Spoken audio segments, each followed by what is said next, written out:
નમસ્કાર, આપ જોઈ રહ્યા છો સ્પાર્ક ટુડે ન્યૂઝ। રામનવમીના પવિત્ર તહેવાર નિમિત્તે વિશ્વ હિન્દુ પરિષદ બજરંગ દળ આમોદ દ્વારા શ્રી રામજીની ભવ્ય શોભાયાત્રાનું આયોજન કરવામાં આવ્યું હતું। શોભાયાત્રા શ્રી રામજી મંદિર કાછિયાવાડથી નીકળી આમોદના મુખ્ય માર્ગો રાણા સ્ટ્રીટ, બગાસિયા ચોરા, દિલાવર મંજિલ થઈને શ્રી ગુમાનજી દેવ હનુમાનજી મંદિર તિલક મેદાને પહોંચી રામજીની આરતી ઉતારી શોભાયાત્રાની પૂર્ણાહુતિ કરવામાં આવી હતી। ત્યારબાદ ચૈત્ર સુદ આઠમ નિમિત્તે શ્રી વેરાહી માતાના મંદિરે સવારથી જ નવચંડી યજ્ઞ રાખવામાં આવ્યો હતો, જેમાં શ્રીફળ હોમવામાં આવ્યા હતા, જેમાં આમોદ જંબુસર વિધાનસભાના ધારાસભ્ય દેવકિશોર સ્વામીએ પણ યજ્ઞમાં હાજરી આપી શ્રીફળ હોમવાનો લાભ લીધો હતો। શ્રીફળ હોમ્યા બાદ દર વર્ષની જેમ આ વર્ષે પણ મહાપ્રસાદી ભંડારાનું આયોજન કરવામાં આવ્યું હતું।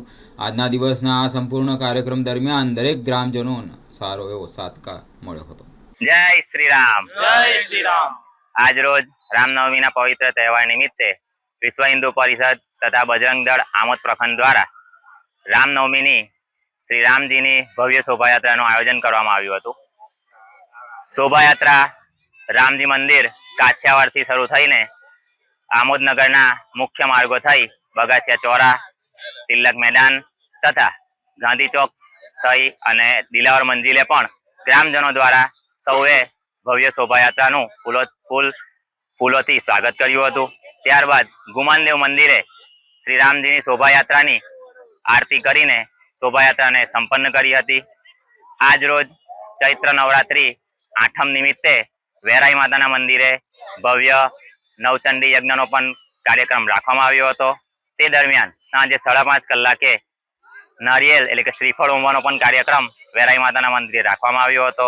ત્યારબાદ દર વર્ષની જેમ આ વર્ષે પણ મહાપ્રસાદી એટલે કે ભંડારાનું આયોજન પણ સાંજે 6:30 કલાકે રાખવામાં આવેલું છે।